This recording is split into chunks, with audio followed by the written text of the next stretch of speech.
আগামীতে কেউ বেয়াদবি করেন, তার পরিণাম সেটা হবে যেটা হাসিনার পরিণাম হয়েছিল। আগামীতে ক্ষমতার মস্তদে যারা বসবেন, আগে থেকে প্রস্তুতি নিয়ে বসবেন। প্রস্তুতি হলো আল্লাহর বাধ্য হয়ে গোলাম হয়ে ক্ষমতায় বসার চেষ্টা করবেন।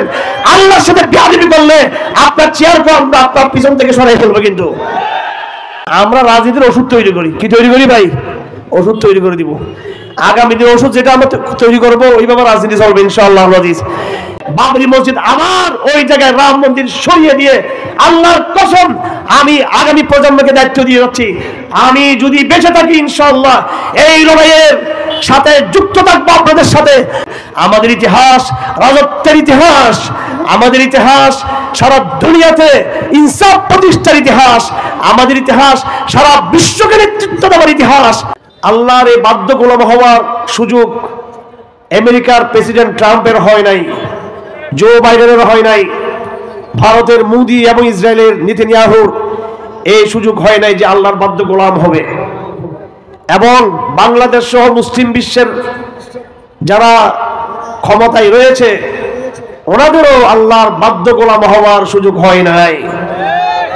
কারণ ক্ষমতায় বসে সর্বপ্রধান দায়িত্ব ছিল আল্লাহ পাক সুবহানাহু ওয়া তাআলা হযরত দাউদকেও চেয়ার দিয়েছেন। যারা ক্ষমতায় আছেন ভালো করে জেনে রাখবেন, আপনাদের চেয়ারে চেয়ে সুলাইমানের চেয়ার আরো দামি ছিল। আপনাদের এই তখ্তের চেয়ে, এই মসনদের চেয়ে দাউদের মসনদ আরো অনেক বড় ছিল। আল্লাহ পাক বলেন, ইয়া দাউদ ইন্না জাআলনাকা খলিফাতান ফিল আরদ, হে দাউদ আমি তোমাকে দুনিয়াতে আমার খলিফা হিসেবে তোমাকে আমি রাজত্বের আসনে বসিয়েছি। দাউদ ছিলেন সুলাইমানের পিতা। এরপরে সুলাইমান কত আল্লাহ পাক আরো বড় রাজত্ব দিয়েছিল। আল্লাহ পাক বলেন, হে দাউদ আমি তোমাকে বসিয়েছি ফাহকুম, যেন তুমি আল্লাহর বিধান মতো এই জমিনকে তুমি শাসন করো। এখন ক্ষমতায় বসে আল্লাহকে ভুলে গেছে, ক্ষমতায় বসে আমেরিকার গণতন্ত্রের কথা বলে, অথচ ক্ষমতার এই মস্তদে বসে আল্লাহর শরীয়তের কথা বলা তাদের দায়িত্ব ছিল। সুতরাং এই ভাগ্য তাদের হয় নাই। আমরা যারা নিরীহ মুসলমান আমরা সবাই বলি আলহামদুলিল্লাহ, আমরা আল্লাহর বাধ্য গোলাম হতে পেরেছি। ইসলাম মানে আত্মসমর্পণ, ইসলাম মানে শান্তির ধর্ম। অনেকে বলে কথা ঠিক আছে কিন্তু ব্যাখ্যা ভুল। ইসলাম মানে শান্তির ধর্ম, অর্থাৎ ভারত আমাকে মারবে, ইসরায়েল আমাকে মারবে, মায়ানমার আমাকে মারবে, আর আমি বলবো ইসলাম শান্তির ধর্ম। ওই ধর্ম ইসলাম না। ইসলাম বলেছে জালিমের হাত যখন প্রসারিত হবে সেই জালিমের হাতকে পাল্টা আঘাত করে ভেঙে দেওয়ার নাম হচ্ছে ইসলাম। ইসলাম হচ্ছে জুলুমকে প্রতিরোধ করার নাম হচ্ছে ইসলাম।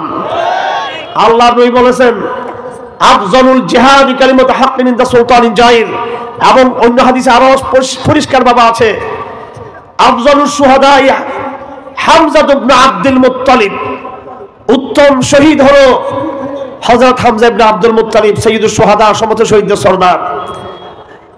আল্লাহ নবী বলেন আরেকজন ব্যক্তিকেও উত্তম শহীদ বলা যাবে, সে কে? ওয়ারাজুলুন কামা আমামা ইমামিন আমিরিন জাইরিন ফানাহরাহু ওয়াজাজারাহু ফাকাতালাহু, এমন এক দুঃসাহসী আল্লাহর বান্দা নিরীহ মানুষ জালিম শাসকের সামনে দাঁড়িয়ে যাবে আর সত্য কথা উচ্চারণ করবে এবং জালিম শাসককে সে প্রচন্ডভাবে ধমক দিবে। সে সাধারণ নাগরিক, সে সাধারণ মানুষ, কিন্তু জালিম শাসককে সে ধমক দিবে, তাকে অন্যায় থেকে বিরত রাখার জন্য তাকে চ্যালেঞ্জ দিবে। এই সত্য কথা বলার অপরাধে ওই ব্যক্তিকে যদি হত্যা করা হয়, শহীদ করা হয়, তাহলে তাকেও উত্তম শহীদ বলা যাবে। সুতরাং বিগত ফেসিবাদী হাসিনার আমলে এটা কোনো রাজনৈতিক আলাপ নয়। রাজনীতি যেটা সে রাজনীতি বলিয়েন না, শরীয়ত বুঝতে হবে। এই বিগত জালিম সরকার আমলে ইখলাসের সাথে, তাকওয়ার সাথে, ঈমানের সাথে আল্লাহর বিধানকে প্রতিষ্ঠা করার কথা বলে যে সময় যারা শহীদ হয়েছে এরাই বাংলার জমিনের উত্তম শহীদ। তারা আমার ভাইয়েরা, তো আল্লাহ পাক আমাদেরকে এই সৌভাগ্য দিয়েছেন যে আমরা আল্লাহর বাধ্য গোলাম হতে পেরেছি। অথচ যাদেরকে আল্লাহ পাক দুনিয়ার রাজত্ব দিয়েছে, কথা ছিল তারা আল্লাহ পাকের বাধ্য গোলাম হবে, কিন্তু তাদের ভাগ্যে সেটা জুটে নাই। আল্লাহ পাক কোরআন শরীফে বারবার একজন শাসকের নাম উচ্চারণ করেছে, নিশ্চয় আপনারা জানেন, তার নাম হচ্ছে ফেরাউন। ফেরাউনের কথা আল্লাহ পাক এই জন্য বলেছে, আল্লাহর সাথে যত বেয়াদবি দুনিয়াতে হয়েছে তার মধ্যে সবচেয়ে বড় বেয়াদবি হয়েছে রাজনৈতিক মসনদে বসে যে বেয়াদবি, ওইটা হচ্ছে সবচেয়ে বড় বেয়াদবি। কারণ রাজা ঠিক, সব ঠিক। আরবিতে কথা আছে, আন্নাসু আলা দীনি মুলুকিহিম, রাজা যেদিকে যাবে মানুষ সেদিকে যাবে। আল্লাহ পাক ফেরাউনের কথা বলেছে, এজন্যই বলেছেন আমাদেরকে সাবধান করার জন্য, দুনিয়াতে যত শাসক আসবে যারাই আল্লাহর সাথে বেয়াদবি করবে তাদের পরিণাম ফেরাউনের মতো হবে। তাদের প্রত্যেকটা শাসক বেঈমান, বিশ্বাসঘাতক, আল্লাহর হুকুমকে যারা অমান্য করেছে প্রত্যেকের পরিণাম ফেরাউনের মতো হয়েছে। কিন্তু আমি রাজনৈতিক আলাপ করতেছি নাকি? এগুলো কি রাজনৈতিক আলাপ? আপনি কি কোরআন শরীফ থেকে ফেরাউনের আলোচনা বাদ দিতে পারবেন? আমাদেরকে আওয়ামী লীগের আমলে আওয়ামী লীগের নেতারা বক্তৃতার মাঝখানে এসে বলতো যে রাজনৈতিক আলাপ করবেন না। আগামী দিনে যারা ক্ষমতায় আসবে আমি সাবধান করে দিচ্ছি, কেউ আর স্টেজে এসে আলেমদেরকে মাথা দেওয়ার চেষ্টা করবেন না। যদি আগামীতে কেউ বেয়াদবি করেন তার পরিণাম সেটা হবে যেটা হাসিনার পরিণাম হয়েছিল। আগামীতে ক্ষমতার মসনদে যারা বসবেন আগে থেকে প্রস্তুতি নিয়ে বসবেন। প্রস্তুতি হলো আল্লাহর বাধ্য হয়ে গোলাম হয়ে ক্ষমতায় বসার চেষ্টা করবেন। আল্লাহর সাথে বেয়াদবি করলে আপনার চেয়ার কো আমরা আপনার পিছন থেকে সরাই ফেলবো। কিন্তু এই জাতি জেগেছে, এবার এই জাতি জাগ্রত থাকবে ইনশাআল্লাহ। এই জাতি আর ঘুমাবে না ইনশাআল্লাহ। হাসিনাকে তাড়িয়েছে, আরেক হাসিনা বাংলাদেশে আসতে পারবে না ইনশাআল্লাহ। কোন দলের হাসিনাকে আসতে পারবে না। যাই আসবে জনগণের সাথে আপোষ করে থাকতে হবে, কোরআন সুন্নাহর সাথে আপোষ করে চলতে হবে। তাদেরকে আলেম ওলামাদের সাথে পরামর্শ করে তাকে চলতে হবে। কথা ঠিক কিনা? আর আপনারা কি আরেকটা ফেরাউন চান কিনা? আপনারা আল্লাহ পাক বারবার কেন ফেরাউন কথা বলছেন? এগুলোকে রাজনীতি মনে করবেন না। আল্লাহ কোরআনকে দিয়েছে এতিমখানার পোলাপান থেকে পড়ার জন্য না, শুধু কোরআনকে আল্লাহ পাক কবরস্থানে মা বাবার কবরকে পড়ার জন্য কোরআন শরীফ পড়াই নাই। আল্লাহ কোরআন শরীফকে রমজান মাসে ধান্দাবাজি করার জন্য কোরআন শরীফ পড়াই নাই হাফেজদের। কিছু মনে করবেন না। আল্লাহ কোরআন শরীফের নামে ব্যবসা করার জন্য পারেন নাই। আল্লাহ কোরআনকে পাঠিয়েছেন। আল্লাহ এই যে এতগুলো ছাত্র কোরআন শরীফ নিয়েছে, পাগড়ি নিয়েছে, আমার আজকে সবচেয়ে বেশি ভালো লেগেছে, অনেক বেশি ভালো লেগেছে। বেশি আমি কথা বলবো না, রাত অনেক হয়ে গেছে। আমার ভাই বলেছেন, এবং আমি এটা প্রত্যেক মাহফিলে বলে থাকি, এমন কোন মাহফিল আল্লাহর কাছে কবুল হবে না, যত লক্ষ মানুষ মাহফিল হোক না কেন, যতই সুরলিত বক্তার মাহফিল হোক না কেন, যতই আমরা জিহাদের গর্জন দিই না কেন, যেই মাহফিলের লোকেরা রাত ভর মাহফিলের সুর, মাহফিলের গর্জন দিয়েছে, ফজরের নামাজে মসজিদে যাই নাই, তারা কিন্তু মুনাফিকের খাতে তাদের নাম চলে যাবে। মাহফিলে কে আসছে না আসছে আল্লাহর কাছে এটা পাত্তাও নেই। এগুলো আল্লাহ দেখিয়ে আছে আগামীকালকে ফজর নামাজ কারা কারা পড়বে। আমার ভাইয়েরা, আপনারা কি এটার উপর গর্বিত, সন্তুষ্ট, আনন্দিত যে আল্লাহ আপনাদেরকে এই কোরআনের ধারক বাহক বানিয়েছে? আপনারা কোরআনকে ভালোবাসেন, কোরআনের বর্ণিত বাণী ইসলামকে লালন করেন, এই নিয়ামতের উপর আপনারা সন্তুষ্ট আছেন তো? আপনারা সবাই আপনারা কি স্বপ্ন দেখেন আগামী দিনের বাংলাদেশ কোরআনের বাংলাদেশ হোক? এই স্বপ্ন কি আপনারা দেখেন কিনা? আপনারা, আমার বোনেরা, আমার মেয়েরা, আমার চাচা চাচি, খালা ফুফু এবং বয়স্ক দাদি নানি যারা আছেন, আমি শুনেছি মহিলাদের প্যান্ডেল আছে মনে হয় ওইদিকে, যদি ওনাদেরকে বলছি, আপনারা যদি নিজেকে কোরআনের গর্বিত সন্তান মনে করেন, আপনারা যদি নিজেদেরকে মনে করেন কোরআনের কারণে, পর্দার কারণে, ইসলামের কারণে আমরা আল্লাহর কাছে আমরা গর্বিত, তাহলে আপনাদের উচিত আগামী দিনের বাংলাদেশ যেন কোরআনের বাংলাদেশ হয়, সেজন্য আপনি আপনার নিজের তৈরি হবেন, আপনাদের স্বামীকে তৈরি করবেন, আপনাদের সন্তানদেরকে তৈরি করবেন, আপনাদের ভাইদেরকে আপনার নসিহত দিবেন। আমরা এদেশের মানুষ, এদেশের গণমানুষ, এদেশের পুরুষ এবং নারী সবাই মিলে আল্লাহর জমিনে আল্লাহর কোরআনকে প্রতিষ্ঠা করবো ইনশাআল্লাহ। এই কোরআন শুধু বাংলার জমিনে নয়, এই কোরআনকে আমরা দিল্লিতে নিয়ে যাব, এই কোরআনকে ইসরায়েলের রাজধানীতে নিয়ে যাব, এই কোরআনকে জাতিসংঘে নিয়ে যাব, এই কোরআনকে ইউরোপ আমেরিকার মাটিতে আমরা নিয়ে যাবো ইনশাআল্লাহ। এটা কি অবাক হচ্ছেন নাকি আপনারা? এটা অবাক হচ্ছেন? আমি ঠান্ডা মাথায় কথা বলি, এমনি আমি একটু জোর দিয়ে গলায় কথা বললো, কিন্তু আমি চেষ্টা করি পড়াশোনা করে কথা বলার জন্য। আগামী 50 থেকে 100 বছরে বিশ্ব নতুন এক বিশ্ব তৈরি হবে, যেই নতুন দুনিয়াতে গণতন্ত্র নামে কোনো মতবাদ থাকবে না। আগামী 50 থেকে 100 বছরের দুনিয়াতে জাতীয়তাবাদের নামে কোনো দর্শন থাকবে না। আগামী দিনের দুনিয়াতে মানবতাবাদের নামে তথাকথিত ভুয়া ভণ্ড কোনো মতবাদ থাকবে না। আগামী দিনের দুনিয়াতে ধর্ম নিরপেক্ষবাদী সিলেবাস থাকবে না। জি আসতে হয়ে গেছে কেন? বিশ্বাস নাই আপনাদের? বিশ্বাস না থাকলেও সমস্যা নাই, কারণ আল্লাহ পাক বলেছেন কাম মিন ফিয়াতিন কালিলাতিন ওয়ালাবাত ফিয়াতান কাসীরাতান বিইজনিল্লাহ। আল্লাহ পাক খুব অল্প সংখ্যক লোক দিয়ে ইসলামকে বিজয়ী করবেন, লাখ লাখ কোটি কোটি মানুষ দিয়ে ইসলামকে বিজয়ী করবে না। আজ বর্তমান বিশ্বে মুসলমানদের সংখ্যা অনেক বেশি, হিন্দুদের চেয়ে বেশি, আমরা ইহুদিদের চেয়ে বেশি, নাস্তিকদের চেয়ে বেশি, খ্রিস্টানদের পরে আমাদের, বরং খ্রিস্টানদের চেয়ে আমাদের সংখ্যা বেড়ে যাচ্ছে। কিন্তু কি হবে? অর্ধেকের বেশি মুসলমান তো মুনাফিকের মধ্যে লিপ্ত আছে। কয়টা মুসলমান নামাজ পড়ে?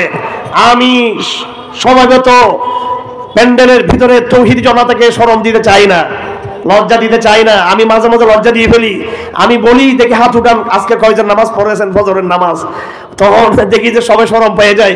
এই লজ্জা দিতে চাই না। আসুন, এতদিন নামাজ পড়ি নাই, আজ থেকে আমরা প্যান্ডেল থেকে শপথ করে বের হব, আর কোনদিন ফজর নামাজ আমরা মসজিদ থেকে বাইরে ঘরে পড়বো না, ফজর নামাজ কাজা করবো না। আমরা ফজরের নামাজের মাধ্যমে যদি মসজিদকে আবাদ করতে পারি, আল্লাহর নামে শপথ করে আমি বলতে পারবো আগামী দিনের ভারত বিজয়, ফিলিস্তিন বিজয়, বিশ্ব বিজয় আমাদের জন্য 50 ভাগ সহজ হয়ে যাবে। বেনামাজি প্রজন্ম দিয়ে, কোরআন বিমুখ প্রজন্ম দিয়ে কোনদিন ইসলামকে আমরা বিজয় করতে পারবো না। আমি আনন্দিত হয়েছি আজকে আমাদের কিছু আধুনিক শিক্ষিত ভাই, বয়স্ক, তারা কোরআন শিখেছে আলহামদুলিল্লাহ। এমন মাদ্রাসা হওয়া চাই, এমন আলেম চাই যারা শুধু মাদ্রাসার ছাত্রদেরকে পড়াবে না, সমাজের বয়স্কদেরকেও, তরুণদেরকেও পড়াবে। আমার তরুণ প্রজন্মের ভাইয়ারা যারা স্কুলে আছেন, কলেজে আছেন, বিশ্ববিদ্যালয়ে আছেন, শিক্ষিত ছেলেরা, আমার ভাইয়েরা, এবং যারা কৃষক সমাজের লোকেরা আছেন, শ্রমিক সমাজের লোকেরা আছেন, যুব প্রজন্মের ভাইয়েরা অনেকে বেকার আছেন, আপনাদের সবাইকে আমি অনুরোধ করব, আপনারা এই মাদ্রাসায় এবং আশেপাশের যারা মাদ্রাসা আছে আলেমদের কাছে আল্লাহর ওয়াস্তে আপনি ব্যবসা করেন, সমস্যা নাই। স্কুলে কলেজে বিশ্ববিদ্যালয়ে পড়েন, সমস্যা নাই, অবশ্যই পড়তে হবে। সাহাবে কেরাম ব্যবসা করেছেন, কৃষিকাজ করেছেন, লড়াই করেছেন, পরিবারকে সময় দিয়েছেন, বিবাহ শাদী করেছেন, সব দুনিয়ার কাজ সাহাবে কেরাম করেছেন।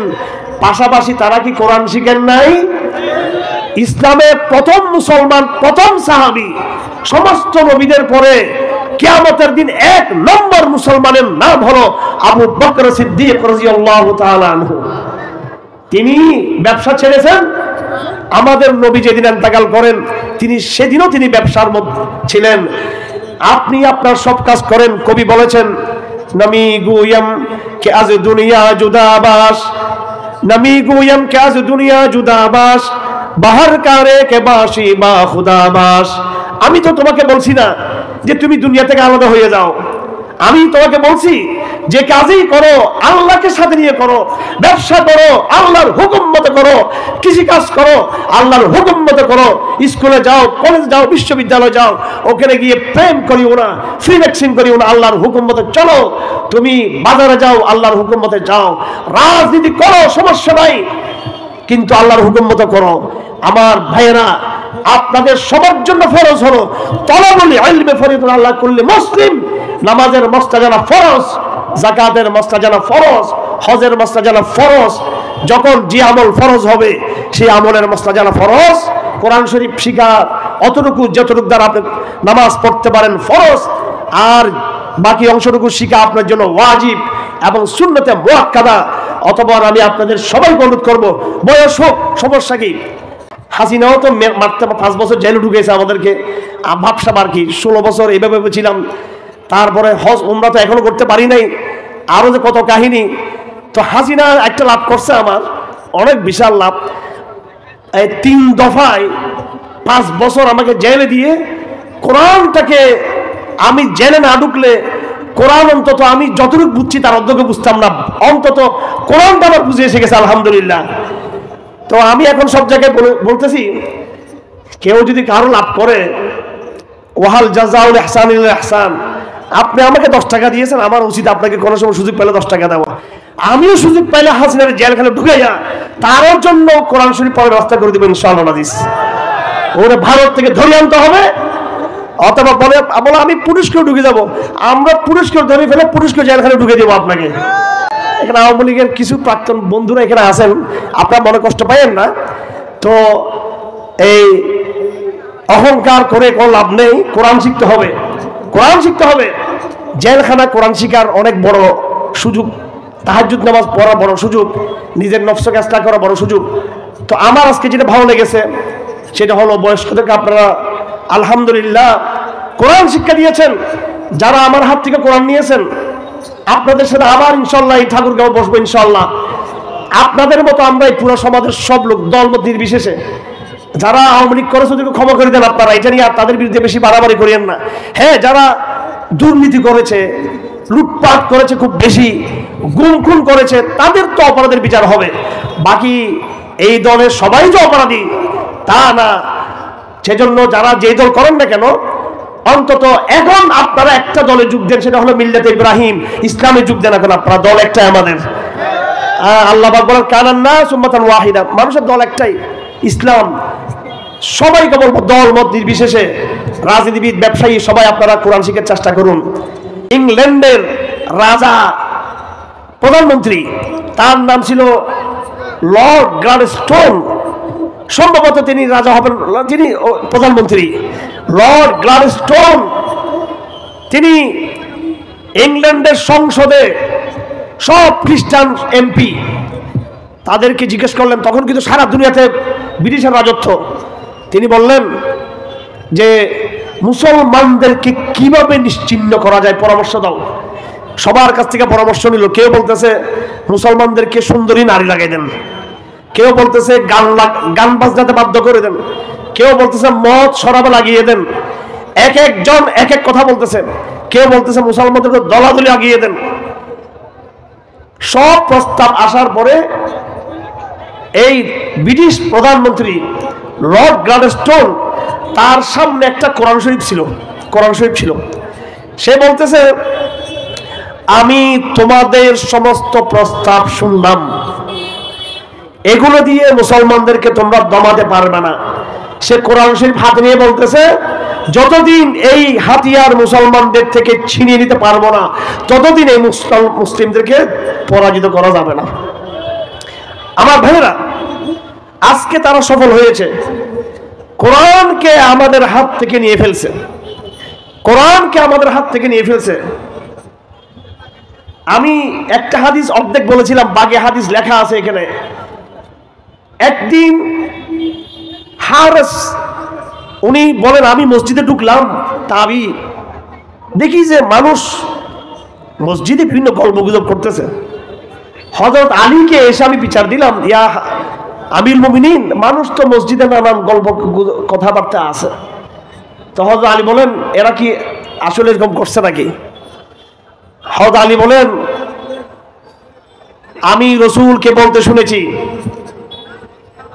সামিতুন নবী সাল্লাল্লাহু আলাইহি ওয়াসাল্লাম ইয়াকুল সাতাকুনুল ফিতনা, আল্লাহর হাবিব বলেছেন অনেক বড় ফিতনা হবে, সামনে অনেক বড় ফিতনা হবে। তখন সাহাবায়ে কেরাম জিজ্ঞেস করলেন, এই ফিতনা থেকে আমরা কেমনে বের হব? আল্লাহর নবী বলেন, এই হাদিসটা ভালো করে শুনুন, আল্লাহর নবী বলেন মুসলমানদের উপর ফিতনা আসবে, কোরআন ছেড়ে দিবে, ইসলাম থেকে বিচ্যুত হবে, শরিয়াকে প্রতিষ্ঠা করবে না, মানুষ দুনিয়া নিয়ে মগ্ন হয়ে যাবে, ফিতনাতে পড়ে যাবে। সাহাবারা বললেন কেমনে বের হব? আল্লাহ নবী বলেন কিতাবুল্লাহ, কোরআন শরীফের মাধ্যমে তোমাদেরকে ফিতনা মোকাবেলা করতে হবে। কেন? ফিহি নাবাউ মা ক্বাবলাকুম, কোরআন শরীফে অতীত জামানার সংবাদ আছে, খবরু মা বাদাকুম, আগামী বিশ্বের কি হবে সে সম্পর্কে বলা আছে, হুকমু মা বাইনাকুম, এবং তোমাদের জীবন ব্যবস্থার কথা আছে। হুয়াল ফাসল লাইসাল হাজাল, কোরআন কবিতার মতো, সাহিত্যের মতো, পত্রিকার মতো, মিডিয়ার মতো ফালতু জিনিস না, কোরআন হচ্ছে চূড়ান্ত সত্য। মান তারাকাহু মিন জাব্বারিন কাসামাহুল্লাহ, যে সমস্ত জালেম শাসক অন্যায়কারী কোরআনকে ছেড়ে দিবে, কোন জালেম আল্লাহ পাক তাকে ধ্বংস করে দিবেন। ওয়ামান ইবতাগাল হুদা ফি গায়রি হাদাল্লাহুল্লাহ, কোরআন ছাড়া আপনি যদি গণতন্ত্রে মন্ত্রে এটাতে ওটাতে যদি সমাধান চান, আল্লাহ পাক তাকে পথভ্রষ্ট করবে। ওহুয়া হাবলুল্লাহিল মাতিন, কোরআন হলো আল্লাহর রশি। ওহুয়া যিকরুল হাকিম, এটা হলো প্রজ্ঞাময় আলোচনা, আল্লাহর স্মরণ। ওহুয়া সিরাতুল মুস্তাকিম, এটা হচ্ছে সোজা রাস্তা। ওহুয়াল্লাযী লা তাযীগু বিল আহওয়া, এটার কারণে মানুষ কুপ্রবৃত্তির কারণে পথভ্রষ্ট হবে না কোরআন থাকলে। ওয়ালা তালতাবিসু বিল আলসিনা, এবং কোরআন এমন নয় যে কোরআন অন্য কোনো ভাষার সাথে মিশে যাবে। ওয়ালা ইয়াসবাহুল উলামা, আলেম যত বড় হোক সেই কোরআন দ্বারা সে তৃপ্ত হতে পারে না, আরো তাকে শিখতে হবে। ওয়ালা ইয়াখলুকু আলা কাসরাতির রাদ, যত পড়বেন কোরআন কিন্তু পুরাতন হবে না। ওয়ালা তানকাজি আজাইবুহু, কোরআনের মহা আশ্চর্যগুলো শেষ হবার নয়। হুয়াল্লাযী লাম তানতাহিল জিন্নু ইযা সামিআতহু, জিনরা পর্যন্ত যখন কোরআনের কথা শুনেছে তারা বলেছে ইন্না সামিনা কুরআনান আজাবা ইয়াহদি ইলা রুশদ, আমরা এক চমৎকার হেদায়েতের বাণী শুনেছি, কোরআন হেদায়েতের দিকে মানুষকে ডাকে। আল্লাহ নবী আরো বলেন মান ক্বালা বিহি সাদাকা, কোরআন দিয়ে যারা কথা বলে তারাই সত্যবাদী। ওয়ামান আমিলা বিহি উজরা, কোরআন মতো যারা আমল করে তাদের সওয়াব নেকি অনেক বেশি। ওয়ামান হাকামা বিহি আদালা, একমাত্র কোরআনের শাসনে যারা দেশ এবং সমাজকে চালায় তারাই ইনসাফগার শাসক। ওয়ামান দাআ ইলাইহি হুদিয়া ইলা সিরাতে মুস্তাকিম, আর কোরআনের যারা দাওয়াত দেয় তারা হেদায়েতের পথে যারা, তাদেরকে আল্লাহ পাক স্থির রাখে, তাদেরকে হেদায়েতের দিকে আল্লাহ পাক ধাবিত করেন। একবার আমাদের নবীজি সাল্লাল্লাহু আলাইহি সাল্লাম মদিনা থেকে বের হলেন, হঠাৎ করে আমাদের নবী আকাশের দিকে তাকালেন। আবু দারদার হাদিস, আন আবি দারদাই قال خرجنا مع رسول الله صلى الله عليه وسلم فخسر ببصر الى السماء, হঠাৎ নবী আসমানের দিকে তাকালেন, তাকিয়ে বললেন হাযিহি আওয়ানুন ইখতালাসু ফিহা আল ইলমু, এই সময়টা থেকে এটা এমন এক সময় আসবে সামনে যে কোরআন চিল যেমন মুরগির ছনাকে, মুরগির বাচ্চাকে যেমন থাবা দিয়ে নিয়ে যায়, কোরআন মানুষ অন্তর থেকে এভাবে চলে যাবে।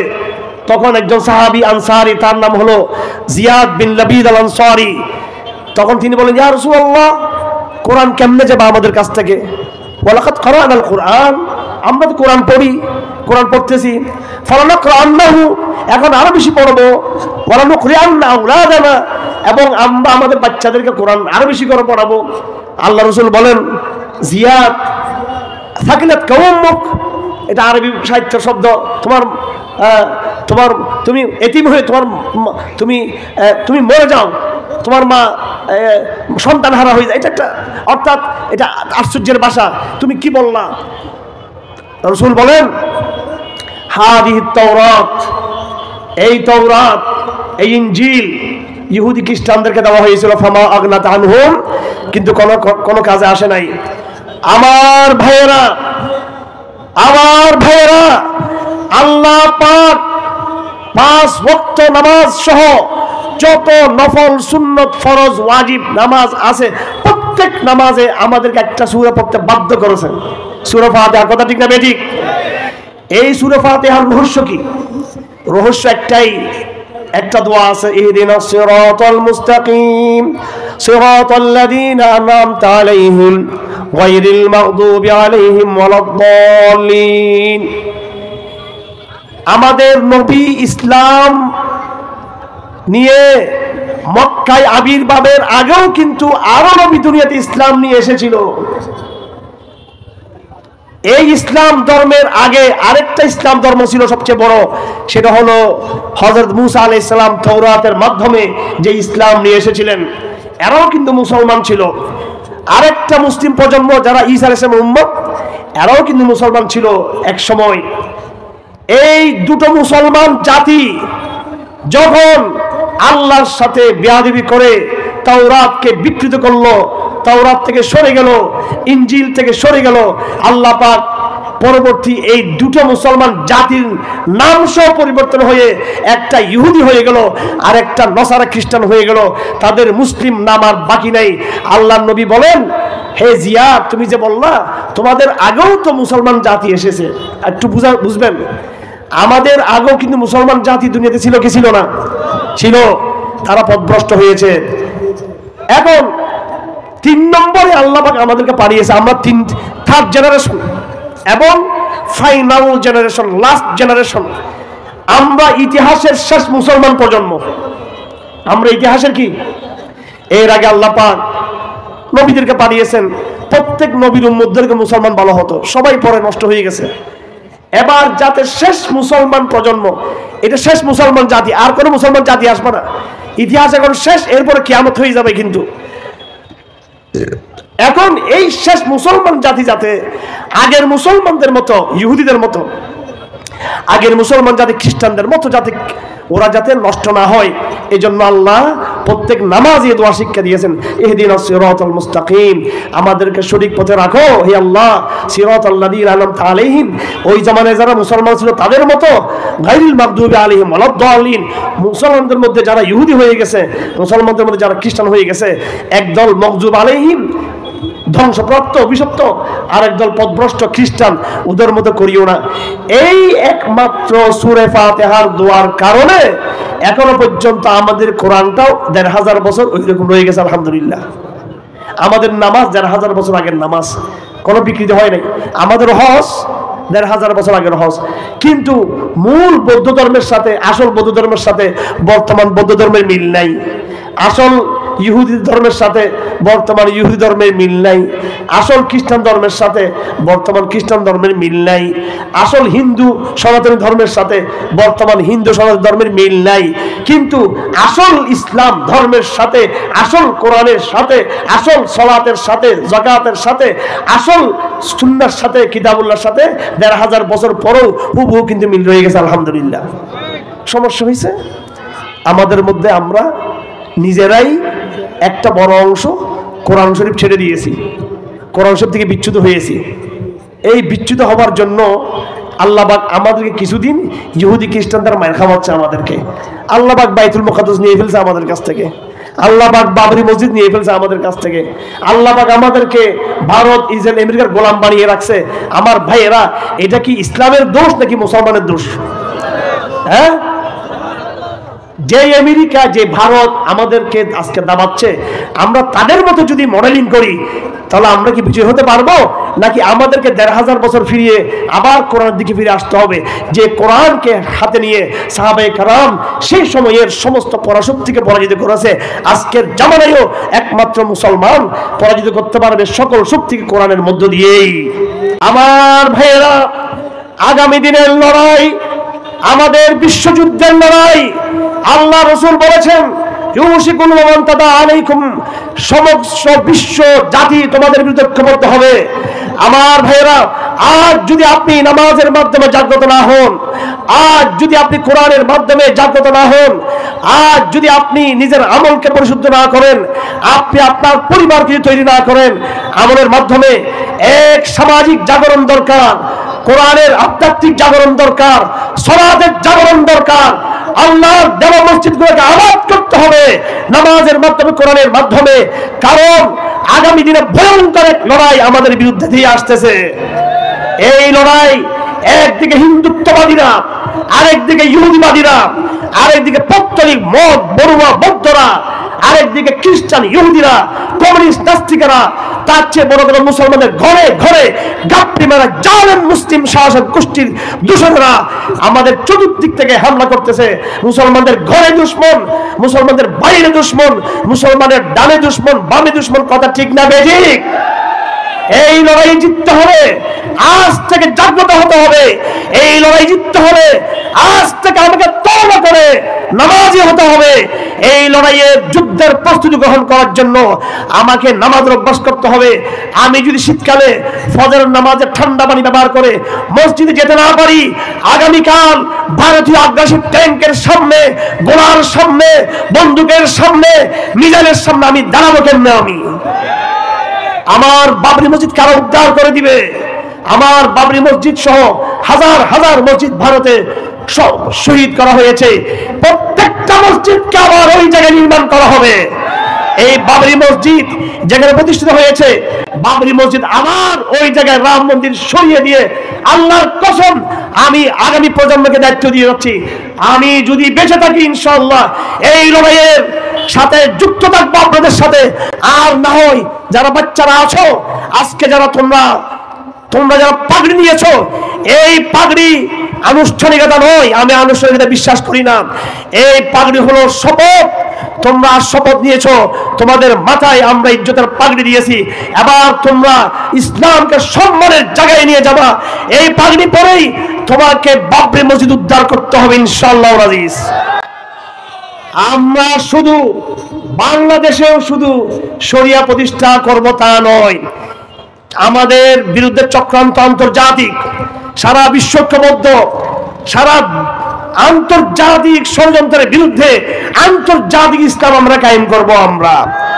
আমরা বাংলাদেশে শুধু নিরহ এই গরিব বহুন্ডে ইসলামকে প্রতিষ্ঠা করব না, ভারতবর্ষকে টেনে আমরা ইসলামের ছায়াতল নিয়ে আসবো ইনশাআল্লাহ আজিজ। ইসলাম প্রতিষ্ঠা হলে মুসলমানদের লাভ শুধু না, ইসলাম প্রতিষ্ঠা হলে ওইভাবে হিন্দুরা নিরাপত্তা পাবে। কথা ঠিক না বেঠিক? ভারতবর্ষ আগে কাদের হাতে ছিল?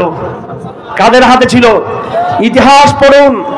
ভারতে মুসলমানদের আগমনের আগে হিন্দু সেন রাজারা রাজত্ব করেছে।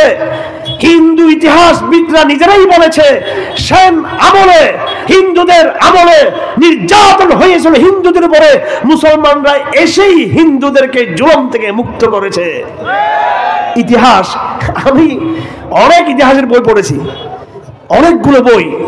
আগে আমি ইতিহাসের বইকে মনে করতাম ফালতু জিনিস, এগুলো যখন ছাত্র জমানায় যখন শুধু খালি আরবি গ্রামার, সাহিত্য, নাট্য, কোরআন হাদিস নিয়ে ব্যস্ত ছিলাম, পরে আমি ইতিহাস পড়া শুরু করলাম, অবাক হয়ে গেলাম। এবং বিশেষ করে এবার কারাগারে গিয়ে শুধু কোরআন শরীফ তাফসীর পড়েছি। আর ইতিহাসের যত বই আছে আলহামদুলিল্লাহ পড়ে তারপর বের হয়েছি কারাগার থেকে। ইতিহাস যত পড়বেন রাজনীতি ওইভাবে করতে পারবেন ইনশাআল্লাহ। আমার কোনো রাজনীতির দল নাই, কিন্তু রাজনীতি আমরা বুঝি, কারণ রাজনীতির দলগুলোকে কেমনে কি দিতে হয় এটা আমরা বুঝি ভালো করে। ওইটা দিব, ওষুধ দিব। আমরা রাজনীতির ওষুধ তৈরি করি। কি তৈরি করি ভাই? ওষুধ তৈরি করে দিব। আগামী দিন ওষুধ যেটা আমরা তৈরি করবো ওইভাবে রাজনীতি চলবে ইনশাআল্লাহ আজিজ। বাংলাদেশের তুচ্ছ রাজনীতি নিয়ে, এই ফকিন্নির রাজনীতি আমরা ভাবি না, আমরা আন্তর্জাতিক রাজনীতি ভাবি। কারণ আল্লাহ আমাদেরকে আন্তর্জাতিক দায়িত্ব দিয়ে পাঠিয়েছেন, ফকিন্নির দায়িত্ব দিয়ে আমাদেরকে আল্লাহ পাঠান নাই। কুনতুম খায়রা উম্মাতিন উখরিজাত লিন-নাস, you are best of the people. রাজনীতি হবে আমেরিকার সাথে, আমাদের বোঝাপড়া হবে জাতিসংঘের সাথে, বোঝাপড়া মোদির সাথে, দিল্লির সাথে, তেল আবিবের সাথে, ইসরায়েলের সাথে। এই দেশে বসে কিছু আধা নাস্তিক, ফুল নাস্তিক, এই দল সেই দল, গোড়ার ডিমের এই ফকিন্নির রাজনীতি আমরা পাত্তাও দিই না। আমরা কোরআন যাদের বুকে আছে এরা ফকিন্নির সন্তান না, এরা রাজার সন্তান। এই পৃথিবীকে ইতিহাস সাক্ষী। আমি ইউরোপীয় ইতিহাসবিদদের লেখা পড়েছি। মোহাম্মদ আসাদ একজন বড় ইউরোপীয় ইতিহাসবিদ ছিলেন, তিনি বলেছেন এই পৃথিবীকে সবচেয়ে বেশি মানব জাতির ইতিহাসে লম্বা সময় শাসন করেছে একমাত্র ইসলাম। আর কোন রাজা, কোন ধর্ম পৃথিবীকে 150-200 বছরের বেশি সর্বোচ্চ শাসন করতে পারে নাই। ইসলাম নবীর যুগে মদিনাতে 10 বছর, খেলাফতের আসলে 30 বছর, এটা সহ মিলাইয়া বনু উমাইয়ার পরে 100 বছর কাছাকাছি, বনু আব্বাসিয়ার 500-600 বছর, আব্বাসিয়ার পরে মনে করছি ইসলাম শেষ। এরপর আল্লাহ পাক যখন এরা বেয়াদবি করলো আরবরা, আল্লাহ পাক তুর্কিদেরকে নিয়ে আসলো পৃথিবীকে 500-700 বছর এই উসমানী সাম্রাজ্য। এরপরে ভারতে মুঘলরা আসার পরে আল্লাহু আকবার, মুঘলদের আগে সুলতানদের আমল ছিল, আফগানিরা এসেছে, তুর্কিরা এসেছে, এবং সর্বশেষ ভারতবর্ষে একজন আলেম, একজন মুহাদ্দিস, একজন শেখ, একজন ইমাম, কোরআনের হাফেজ কারি, তিনি ছিলেন মৌলানা আওরঙ্গজেব আলমগীর। 50 বছর ভারতকে তিনি শাসন করেছেন। আমাদের ইতিহাস রাজত্বের ইতিহাস, আমাদের ইতিহাস সারা দুনিয়াতে ইনসাফ প্রতিষ্ঠার ইতিহাস, আমাদের ইতিহাস সারা বিশ্বকে নেতৃত্ব দেওয়ার ইতিহাস। গল্প নাকি এটা? গল্প? আওরঙ্গজেব কি এটা গল্প? ওমর খাত্তাব গল্প? সালাউদ্দিন আইয়ুবী গল্প? তুর্কি খেলাফত গল্প? আবার সেই খেলাফত আমরা মার খেতে খেতে প্রস্তুতি গ্রহণ করতেছি, আল্লাহ আমাদের প্রস্তুত করতেছে আমাদেরকে। যারা মার খায় তারা মার দিতে জানে, তারা ঠিক আছে, মার খেয়ে নিচ্ছি, জুলুম বেইজ্জতি যা হওয়ার সেটা মুসলমানদের হচ্ছে। এবার ঘুরে দাঁড়ানোর সময় কোরআন নিয়ে ঘুরে দাঁড়াতে হবে। আগে কোরআন নাকি আগে তলোয়ার? আগে কোরআন। হে বাঙালি মুসলমান, কোরআনকে ধারণ করো, সালাতকে ধারণ করো, মসজিদকে ধারণ করো। কোরআন ধারণ করলে আরেক হাতে তলোয়ারি ধারণ করতে সহজ হয়ে যাবে। আর যদি কোরআন ছাড়া, নামাজ ছাড়া, মসজিদ ছাড়া, আমল ছাড়া, বক্তৃতা স্লোগান দিয়ে, মুখ দিয়ে এগুলোকে পাত্তাও দেয় না, আল্লাহ পাত্তা দেয় না। এই জন্য আমাদের আগামী দিন ইসলামকে বিজয় হিসেবে দেখতে চাইলে প্রথম নিজেকে পরিবর্তন করতে হবে, নিজের আমল। এই ঠাকুরগাঁও এলাকাতে চক্রান্ত আছে, আশেপাশে এলাকাতে পুরো এই কাদিয়ানীদের চক্রান্ত আছে, হিন্দুত্ববাদীদের চক্রান্ত আছে। সব চক্রান্তকে নস্যাৎ করার দায়িত্ব আপনাদের। আপনারা ঐক্যবদ্ধ থাকবেন। এখানে সাইদি সাহেব রহমতুল্লাহ আলের যেদিন রায় হয়েছিল, বাংলাদেশে অনেক লোক মারা গিয়েছে, এই এলাকাতে নাকি অনেক ভাই একসাথে মারা গিয়েছে। যাই হোক, তো আপনাদের, আমি কোনো দলের কথা বলতেছি না, আমি উম্মার কথা বলতে চাই। ঐক্যবদ্ধভাবে আমাদের কাজ করতে হবে। আমাদের বিভিন্ন দল আবার স্বপ্ন দেখে ক্ষমতায় গিয়ে হয়তো আমাদের লাভ হবে। ক্ষমতা, এই দুর্বল ক্ষমতায় গিয়ে লাভ নাই। আমাদের মসজিদ আমাদের সংসদ ভবন, আমাদের কোরআন আমাদের সংবিধান। সমগ্র বাংলাদেশের প্রত্যেকটা জনপদের, গ্রামে গঞ্জে, শহরে, জনপদে সব মসজিদগুলোকে আগে আবাদ করেন, ইসলাম এমনি জিন্দা হয়ে যাবে। কোরআনকে সংবিধান বানান। সমাজ বিপ্লব চাই। ঢাকায় কারাই ক্ষমতা আসবে না আসবে সেটা পরের ব্যাপার। সমগ্র বাংলাদেশ যখন জাগ্রত হবে, সমাজ বিপ্লব যখন হবে, ঘরে ঘরে মুসল্লি। বিশেষ করে আমি মেয়েদের কথা আবার বলতে চাই, আমাদের নারী জাতি ঠিক, সব ঠিক। আমি জানি না আমাদের মেয়েরা প্যান্ডেল আসছে যে হুজুর একটু সুন্দর সুন্দর সুট দিয়ে কথা বলবে, কেমনে টুসটাস জান্নাতে যাওয়া যায়, আর জায়নামাজের মশাল্লা বিষয়ে কেমনে আটলান্টিক সাগর পাত দেওয়া যায়, তারপরে এই ফজরের সময় এটা কি ঠাকুরগাঁও, জোহরের সময় বাইতুল মুকাদ্দাস ঘুরে আসা যায়। এরকম অলৌকিক কোনো একটা কাহিনী শুনলাম না, হুজুর এগুলো কি বলতেছে। আমার বোনেরা ওইসব অলৌকিক কাহিনী বলতে পারবো না, কোরআন নিজেই সবচেয়ে বড় অলৌকিক কাণ্ড। কথা ঠিক না বেঠিক? এই সমস্ত কিংবদন্তি অর্ধেক কাহিনী, তার বেশি ভুয়া মিথ্যা কাহিনী এগুলো, ঠিক আছে।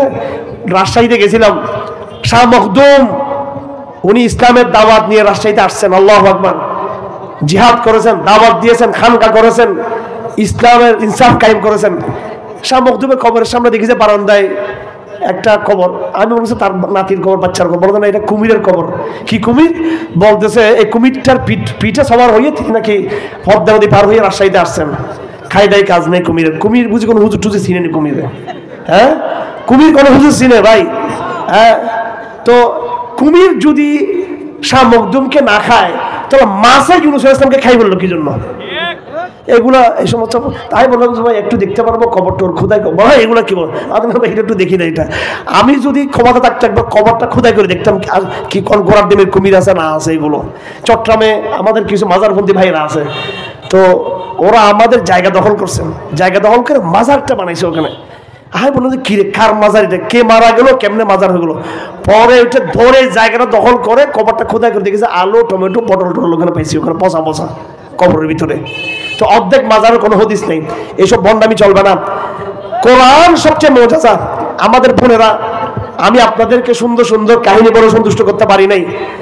মক্কার কুরাইশরা আল্লাহ রসুলকে বলেছিল, হে নবী আপনি সত্য হয়ে থাকলে আপনি অলৌকিক কাণ্ড দেখান। আসমান থেকে জিবরিলকে দেখতে চাই, আপনি আকাশে উঠতেছেন এটা দেখতে চাই, আপনি পানিতে ঝাঁপ দেন এটা দেখতে চাই, জান্নাত জাহান্নাম দেখতে চাই অলৌকিক। আল্লাহ রসুল বলছে আমি এগুলো দেখাতে পারবো না, আমি দেখাতে পারবো না, কোরআনকে বিশ্বাস করো। দেখেন আল্লাহর রসুল ওইরকম বেশি কথায় কথায় কথায় কথায় কথায় কথায় অলৌকিক কাণ্ড দেখায় নেই। এমন এক কোরআন আল্লাহ রসুল দিয়েছেন, সেই কোরআন সারা দুনিয়াতে ১৫০০ বছর রাজত্ব করে চলতেছে আলহামদুলিল্লাহ। আবার আগামী দিনে কোরআন বিজয়ী হিসেবে আসবে ইনশাআল্লাহ। এর চেয়ে আর কি হতে পারে? কোরআন ছাড়াও যত কিতাব আছে, হিন্দুদের বেদ, হিন্দুদের ভগবদ গীতা, হিন্দুদের মহাভারত, হিন্দুদের রামায়ণ, খ্রিস্টানদের ইঞ্জিল, ইহুদিদের তাওরাত, দুটার মিলে আবার প্রটেস্ট্যান্টদের আবার বাইবেল, আর একটা পড়ছিলাম আমি সেটা হলো বৌদ্ধদের ত্রিপিটক, সব বিকৃত হয়ে গেছে। কোরআন কিন্তু টিকে আছে, কোরআন টিকে থাকবে। কোরআন আবার রাজনীতি নিয়ে, আবার সমাজনীতি নিয়ে, অর্থনীতি নিয়ে আবার নতুন একটা উম্মাহ প্রতিষ্ঠা করবে কোরআন নিজে ইনশাআল্লাহ আজিজ। আমরা সেই কোরআনের সৈনিক। কোরআন আমরা পড়তেছি কোরআনকে বাস্তবায়ন করার জন্য। আমরা এতিমখানার ছাত্র না, আমরা এই কোরআনকে পড়ব, শিখব, আমল করব, কোরআনের দাওয়াত দিব, কোরআনের রাষ্ট্র প্রতিষ্ঠা করব, কোরআনের জন্য আমরা জিহাদ করব সবাই মিলে ইনশাআল্লাহ আজিজ। আল্লাহ পাক সুবহানাহু ওয়া তাআলা আমাদের সকলকে আগামী দিনে ইমাম মাহদীর কাফেলায় যুক্ত হওয়ার তৌফিক দান করুন। আল্লাহ পাক আখিরি জামানায় ইসলামকে দিকে দিকে বিজয় করা শুরু হয়ে গেছে আলহামদুলিল্লাহ। ইসলাম আফগানিস্তানে বিজয়ী, ইসলাম সিরিয়াতে বিজয়ী, ইসলাম ফিলিস্তিনে বিজয়ী, ইসলাম সোমালিতে বিজয়ী, ইসলাম ইয়েমেনে বিজয়ী হচ্ছে, ইসলাম লিবিয়াতে বিজয়ী হচ্ছে, ইসলাম আফ্রিকার সেই মরুভূমিতে ইসলাম বিজয়ী হচ্ছে। গত কয়েক মাসে দেখেছেন ফ্রান্স, সেখানে তলবিতল বা গুড়িয়ে ভাগ ভেঙে চলছে। ইসলামের জোয়ার শুরু হয়েছে, এই জোয়ার কেউ ঠেকাতে পারবে না। রক্ত হতে যাবে, রক্ত আরো দেওয়া হবে ইনশাআল্লাহ। বিজয় কেউ ঠেকিয়ে রাখতে পারবে না। বিজয় আপনারা সকলে আগামী দিনে শুধু বাংলাদেশ নয়, পুরো ভারত মহাদেশে এই মোদির হিন্দুত্ববাদকে, বিজেপির হিন্দুত্ববাদকে এবং এদের দালাল যারা বাংলাদেশে আছে এদের নিয়ে আমি বেশি কথা বলতে চাই না। এই সমস্ত গরিব হিন্দুত্ববাদীদেরকে আমার গড়ার সময় নেই। তোদের গোড়া মুরব্বী থেকে আছে, ওদের সাথে আমাদের যুদ্ধ লড়াই হবে ইনশাআল্লাহ।